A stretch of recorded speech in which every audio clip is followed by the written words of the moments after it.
우리 소음 진동학에 대해서 계속 해보도록 하겠습니다.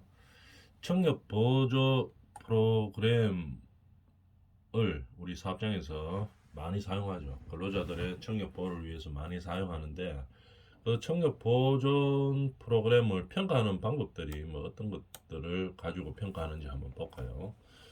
소음 노출 평가 방법, 결과가 적정하게 되어 있는지, 노출 평가 방법, 소음에 노출되는 것을 평가하는 방법이 적정한지를 평가를 해야 됩니다. 청력 보존 프로그램을 할 때는. 그 다음에 공학적 및 작업 관리적 대책 수립이 적합한지. 평가를 하면 우리가 평가만 하고 끝내지는 않아죠. 어떤 대책을 세워서 근로자들에게 건강을 위해서, 안전을 위해서 우리가 대책을 제시해야 되는데, 그 대책 수립을 하기에 적합한 프로그램이냐, 이런 걸 본다는 얘기겠죠. 작업 특성에 따른 청력 보호구의 선정, 사용, 유지 관리가 적정한지, 이것들을 가지고 청력 보존 프로그램을 평가를 하는 겁니다. 적정하게 청력 보호구를 선정하고 사용하고 유지 관리하는 것이 적정하게 잘 되어 있는지, 이걸 가지고 평가를 하는 거죠. 그 다음에 청력 검사와 평가 시스템이 적절한지, 이것도 중요한 거겠죠. 다 적정한지를 보는 겁니다. 청력 검사와 평가 시스템이 적정한지. 그 다음에 근로자에 대한 검사만 적정하고 평가만 적정하고 해가지고는 될 일이 아니죠. 근로자들을 교육하고 훈련시켜서 이거를 실제로 청력 보존 프로그램을 사용해서 난청을 예방하는 게 있죠. 소음성 난청을 예방하는 목적이 있기 때문에 다 적정해야 되는 거겠죠. 평가 방법도 적정해야 되고, 그 다음에 대책 수립도 적정해야 되고, 유지관리 방법도 적정해야 되고, 그 다음에 근로자들에게 교육시키고 훈련시키는 것까지 다 적정해야지 청력 보조 프로그램이 적절한 방법으로 되어 있다고 평가를 해주는 거겠죠. 이런 식으로 청력 보조 프로그램에는 갖춰야 되는 항목들이 많이 있죠. 왜냐하면 그만큼 근로자들의 소음 난청이 문제가 심각하기 때문에 이거를 막기 위해서 이렇게 한다는 얘기입니다.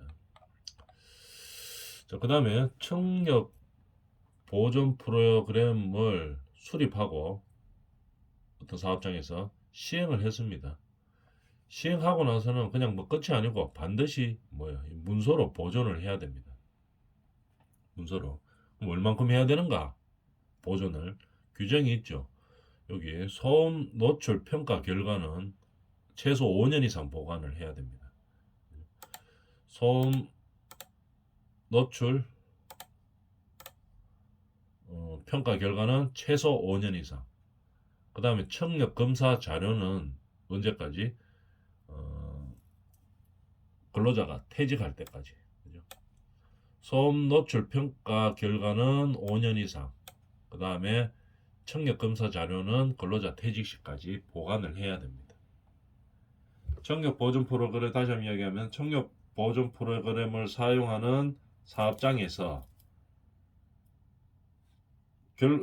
청력 보존 프로그램을 수립하고 시행했죠. 그러면은 이거를 결과를 문서로 보관을 해야 되는데 보존 기간이 있다 이 말이죠. 소음 노출 평가 결과는 5년 이상, 최소한 5년 이상. 그 다음에 청력 검사 자료는 근로자 퇴직 시까지 보관을 해줘야 됩니다.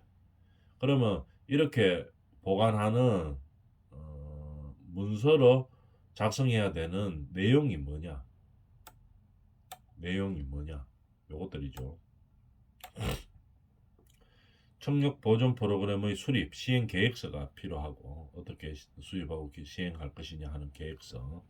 그 다음에 소음 노출 평가 결과, 소음에 노출, 우리 작업장이 소음에 노출이 되어 있는데 어느 정도로 되어 있는지 평가해 보겠죠. 90dB인지 85dB인지 이런 것을 평가를 해주고 그 결과를 말하는 거겠죠.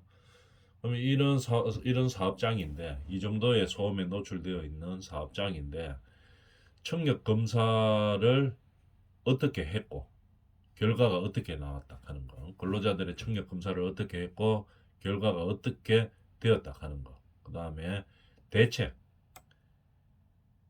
수립 뭘 어떻게 했다 하는 거. 관리적 또는 공학적 대책이 어떻다. 관리는 어떤 식으로 대책을 세우고 공학적으로 뭐 소음원의 방향을 틀었다 뭐 이런 걸 말하는 거겠죠. 공학적으로 뭐 소음원의 음을 차단하기 위해서 뭐 한번 차단했다 하는 거, 뭐 벽으로서 차단했다 또는 뭐 소음의 방향을 바꿨다, 소음원을 뭐 밀폐시켰다, 뭐 이런 공학적인 방법들이 있겠죠. 그다음에 관리적으로 뭐 어떻게 관리했다 하는 거, 뭐저 보호구를 뭐 지급했고 보호구를 우리 현장에서는 소음이 많이 발생하는 고소음 현장이기 때문에 관리를 하기 위해서 보호구를 뭐 기막에도 쓰고 기덮개도 쓰고 뭐 두 가지로 했다. 이런 관리적 대책 방법을 말하는 거겠죠. 이런 것들을 다 문서로 포함해서 보관을 해줘야 된다 이 말입니다. 당연히 청력 보호구 지급 착용 실태도 내용으로 포함해야 될 것이고, 그 다음에 청력 보존 프로그램의 평가 결과에 따른 대책 이런 것들도 다 뭐 해야 됩니까? 문서로 작성해서 보관해야 되는 겁니다. 보존 기관들은 항목에 따라서 이렇게 나눈다 이 말이겠죠. 자, 이렇게 문서로 기록하고 관리하고 보존해야 됩니다. 뭐를 청력 보존 프로그램을 실행을 할 경우에는 그렇게 되는 거죠. 그 다음에 위험성 평가. 위험성 평가의 정의가 뭐냐? 우리가 근로 현장에서 위험이 발생할 가능성이 있는 것을 미리 파악하는 거죠. 그러고 대책을 세우는 겁니다. 이게 위험성 평가죠.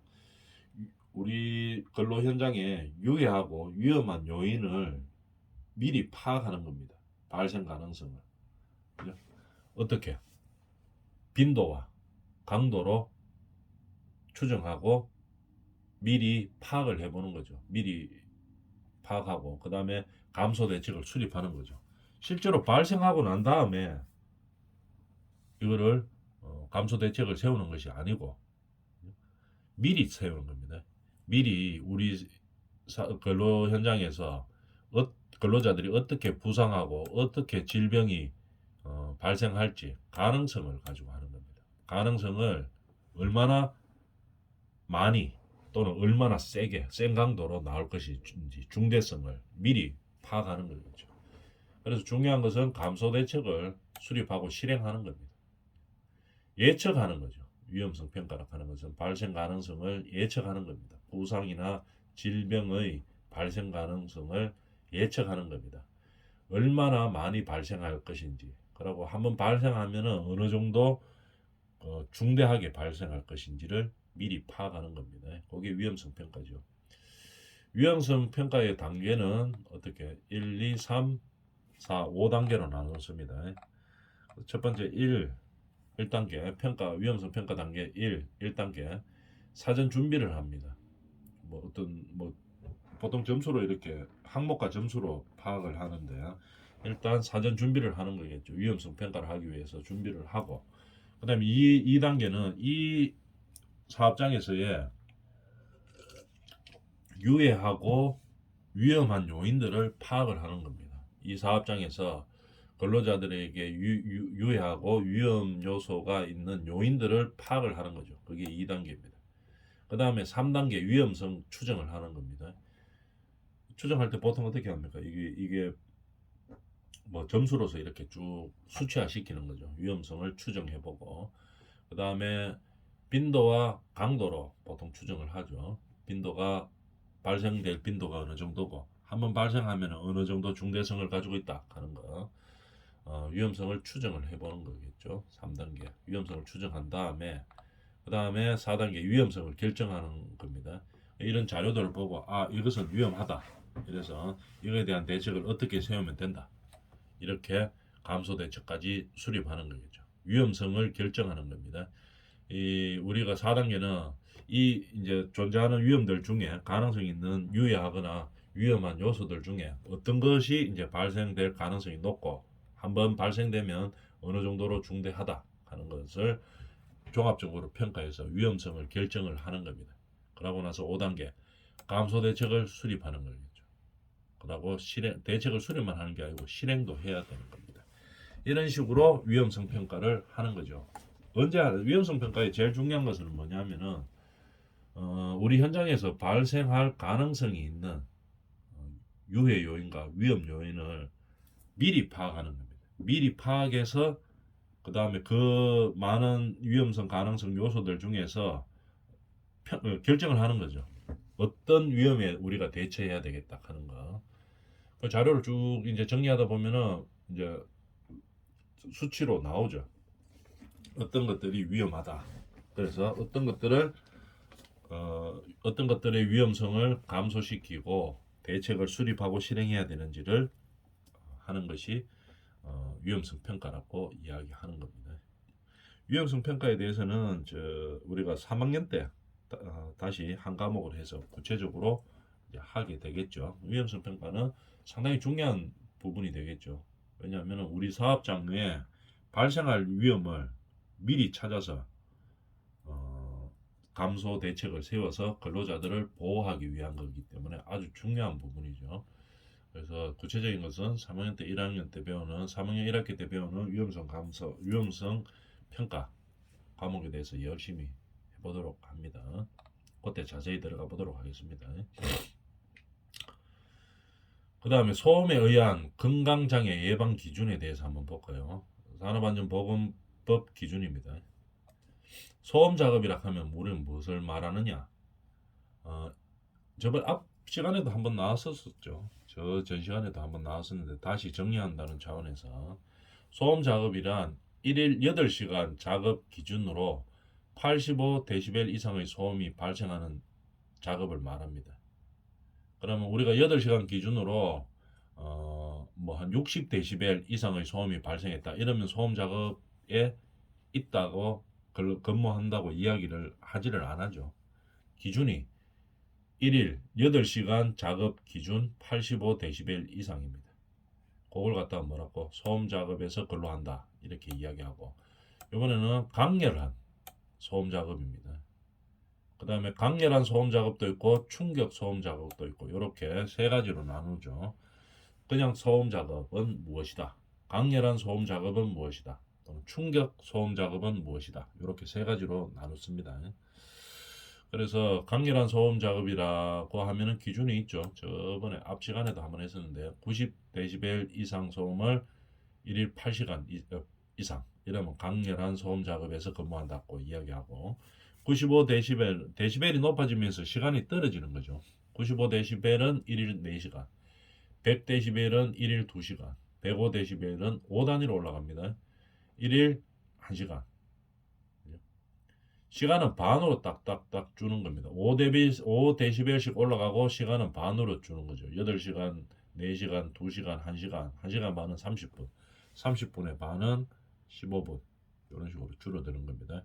그래서 105데시벨은 1일 1시간 이상 작업하는 거, 그걸 강렬한 소음 작업을 하고 있다고 이야기하는 거죠.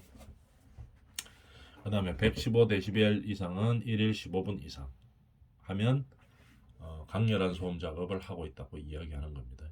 그 다음에 충격 소음 작업은 어떻게 1초 이상 간격으로 발생하는 작업입니다. 소음이 1초 이상 간격입니다. 근데 그 횟수가 이제 횟수하고 데시벨하고 차이가 있겠죠. 충격 소음이란 요걸 말하는 겁니다. 120데시벨을 초과하는 소음이 1일 1만회 이상, 그 다음 130은 1일 1천회 이상, 140은 140데시벨은 1일 100회 이상 발생하는 작업을 뭐라고 한다고? 충격 소음 작업이라고 한다는 얘기입니다. 이 기준에 대해서는 좀 알고 있어야 되겠죠. 충격 소음 작업은 강렬한 소음 작업은 5데시벨씩 늘어나는 거고, 충격 소음 작업은 10데시벨씩 늘어납니다. 그 다음에 1초 이상의 간격이 1만회, 1천회, 100회 0 하나씩 없어지는 형태죠. 요거는 반씩 줄어드는 거고, 시간이 횟수는 어떻게 0이 하나씩 줄어드는 형태입니다. 요렇게 기준을 잡고 있다 이 말이죠. 산업안전보건법에서. 이런 기준을 가지고 우리는 작업장에 소음이 소음 구간에서 어떤 소음 구간에서 일을 한다고 이야기합니다. 소음 작업을 하고 있다. 아니면 강렬한 소음 작업을 하고 있다. 아니면 충격 소음 작업을 하고 있다. 이렇게 기준을 잡아놓고 우리는 평가하고 있습니다. 그러면은 소음 측정 우리가 소음을 측정을 하죠. 소음을 측정을 합니다. 소음 기계로 측정을 하는데 소음 측정기 기기 환경 설정을 왜 하느냐? 기계를 갖다가 설정을 하는 겁니다. 그죠? 왜 설정을 하느냐 한번 생각해 볼까요? 소음 측정기의 보정 수행 방법을 제시한다. 그러니까 우리가 뭐 모든 게 마찬가지죠. 우리가 군대 때 했던 사격도 보면 0점 조정해서 시작하죠. 그냥 있는 상태대로 그냥 시작하지는 않습니다. 그러면은 소음계는 뭐냐면은 소음계를 만들었는 회사들이 여러 가지가 여러 군데가 있겠죠. 그러면은 만든 회사의 매뉴얼을 어, 대로 해야 되는 겁니다. 보정을 해야 되는 거겠죠. 근데 관리 방법은 어떤 것들을 관리해야 되는지 한번 볼까요? 허용 오차가 범위가 있습니다. 그러면은 단위 소음계는 범위별 허용 주파수 범위가 뭐를 말하는 거냐면은 주파수 범위는 50에서 6천을 이야기하죠. 보통 소음계는 주파수가 31.5에서 8천. 정밀한 것은 조금씩 높아지는 거겠죠. 보통 쓰는 거는 우리가 요런 걸 쓰겠죠. 보통 소음계. 그래서 막 그냥 간단하게 하려고 하면 간이 소음기도 많이 사용하지만 보통 소음기를 많이 사용합니다. 정밀 소음기는 뭐 특별한 경우 정밀하게 해야 되는 경우가 있을 때 많이 사용하는 거고 주파수 범위가 있죠. 간이는 50에서 6000 헤르츠, 보통은 31.5에서 8000 헤르츠, 정밀은 범위가 좀 더 넓습니다. 20에서 12500 헤르츠까지의 범위를 가지고 하고 있고 허용 오차를 두기는 두죠. 다 플러스 마이너스 2dB 정도를 두고 있습니다. 그래서 이 허용 범위가 허용 오차가 어느 정도 되는지를 알고 주파수 범위를 알고 사용해야 되겠죠. 그래서 어떤 소음계를 사용해야 되느냐 이 주파수 범위를 보고 이제 판단을 한다는 겁니다. 소음 측정 기기는 뭘 관리해야 되는가 한번 봅시다. 회사별로 조작 방법 및 사용하는 용어의 차이는 있으나 반드시 사용 전에 사용하고 난 다음에 하면 안 되죠. 사용 전에 제조회사의 매뉴얼을 숙지하고 그 다음에 사용해야 된다 이런 얘기겠죠. 매뉴얼대로 쓰라는 얘기입니다.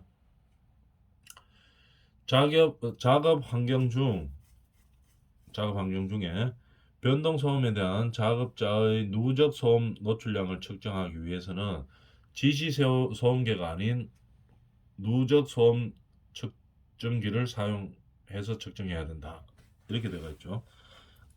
그럼 지시 소음계하고 누적 소음 노출량 측정기하고 뭐 어떻게 다른지를 알아야 되겠죠. 지시 소음계는 그 순간에 발생하는 소음을 측정하는 겁니다. 그 순간순간 발생하는 소음을 측정하는 거겠죠. 지시 소음계라고 이야기하죠. 누적 소음 측정은 뭐냐면 작업하는 보통 8시간 하죠. 그렇기 때문에 8시간 동안에 발생했는 소음을 누적해서 다 측정하는 거겠죠. 그 차이가 있는 겁니다. 지시 소음계는 어떻게 그 순간순간에 소음이 발생하는 순간순간에 소음을 측정하는 거고 누적 소음 노출량 측정계는 말 그대로 보통 우리가 하루에 근무 시간을 8시간으로 보기 때문에 8시간 동안에 발생한 측정을 다 누적해서 측정하는 겁니다. 그것이 이름이 누적 소음 노출량 측정계라고 합니다. 그렇기 때문에 작업 환경 중에 변동 소음에 대한 자꾸 바뀌죠. 작업 시간 동안에 한 번은 노출이 소음이 뭐 80dB였는데 조금 있다가 뭐 한 10분 뒤에 100dB, 그 다음에 200dB, 200dB까지는 안 나오겠지만 뭐 한 115dB 막 이렇게 변동이 된다 이 말입니다. 작업 환경 중에. 그러니까 이거를 평균을 내야지 뭐 내가 근무했던 시간에 내가 얼만큼 소음에 노출됐는지 이거를 알 수가 있겠죠. 그렇기 때문에 이 누적으로 소음 노출 측정을 합니다. 일반적으로. 그럼 지시 소음계는 뭐 특별한 상황이 될 때, 그죠? 뭐그 순간에 한 순간에 소음을 측정해야 될 일이 있을 때 그때 하는 거고, 누적 소음 노출량 측정계는 근무 시간 동안 전부 다 보통 8시간 동안에 측정을 한다 이런 얘기죠. 그 다음에 지시 소음계는 금방 나왔던 거 어떤 데 사용되는 거 한번 볼까요? 소음원을 확인한다. 어디서 소음이 나는지 소음원 확인, 그죠? 아니면 소음 발생 장소에 대한 소음 정도 스크린 또는 개선 대책 전후의 개선 효과 판단 등에 사용하는 것이 더 좋다. 일시적으로 한번 딱 발생하는 그런 소음을 측정하는 것이기 때문에 개선 대책 전후, 그러니까 개선 효과 등을 판단할 때는 사용되는 것이 좋겠죠. 그래서 이거를 이런 데시벨로 발생하는 소음이 있었는데 이거를 우리가 개선해 보니까 이렇게 됐습니다. 이렇게 판단할 때 지시 소음계를 사용하면 좋다 이런 얘기입니다. 그 다음에 음의 물리적 강도는 한번 읽어볼까요? 음압에 따라 변하지만 사람의 귀로 듣는 음의 감각량은 음압뿐만 아니라 주파수에 따라 변한다. 사람이 귀로 듣는 것은 변한다 이 말이죠. 음압뿐만 아니라 주파수에 따라서 변한다. 이게 무슨 말인가 하면은 사람이 들을 수 있는 주파수는 한정이 되어 있어. 어디서 어디까지 이렇게 되어 있죠. 그 넘어가면 못 듣습니다. 고막이 파열된다든지 너무 높으면 고막이 뭐 파열된다든지 이렇게 돼가지고 못 듣죠. 그 다음에 너무 낮아도 또 못 듣습니다. 이런 것들을 그 범위가 있죠. 그래서 사람이 귀로 듣는 음의 감각량은 음압도 있고 그 다음에 주파수도 있고 그 범위가 있다는 이 말이겠죠. 음압도 있고 주파수도 있고 이렇게 되는 겁니다. 따라서 같은 크기로 느끼는 순음을 주파수별로 구분한 것이 등청 간곡선이다 이 말이죠. 그러니까 무슨 말이냐 하면은 같은 크기로 느끼는 순음 한 음이 같은 크기로 이렇게 들리려고 하면은 주파수나 음압이 변해야지 같이 들리는 겁니다. 주파수별로 음압이 바뀌어야지 같이 들리는 거겠죠. 그걸 갖다가 표시해 놓은 것이 뭐라고 한다고 등청 감곡선이라고 이야기합니다. 그죠? 똑같이 들을 때 필요한 곡선이다 이 말이겠죠. 다시 한번 이야기하면 뭐냐면은 사람이 듣는 것은 이 주파수 범위가 있습니다. 음압도 범위가 있죠. 그런데 주파수가 예를 들어서 주파수가 높았어요. 높으면은 이게 같이 들리질 않습니다. 지금 내가 말하고 있는 이 소음 있죠. 소음은 아니고 지금 말하고 있는 이 말이 등청, 감곡 똑같이 들리려고 하면은 주파수가 높으면은 음압이 달라져야 되는 겁니다. 같게 들리려고 하면 어떻게 돼야 된다고? 주파수가 높은 상황에서는 음압이 변화가 있어야 되겠죠. 얼만큼 더 변화가 있어야지 똑같이 들리는 겁니다. 왜냐하면 주파수별로 사람이 듣는 게 다르기 때문에 그렇게 되는 거죠. 그런 얘기입니다. 그런 곡선을 등청간곡선이라고 한다는 얘기겠죠. 그러면 등청간곡선에 대해서 간단하게 한번 보면 이렇게 되는 겁니다.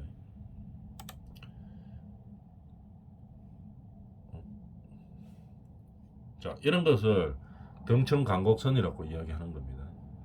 예를 들어서 이 가로가 헤르츠고 세로가 데시벨이라고 봅시다. 빨간 선 함께 뭐 복잡하게 되어 있는데 뭐 간단한 겁니다. 빨간 선을 이래 하나 기준으로 한번 볼까요?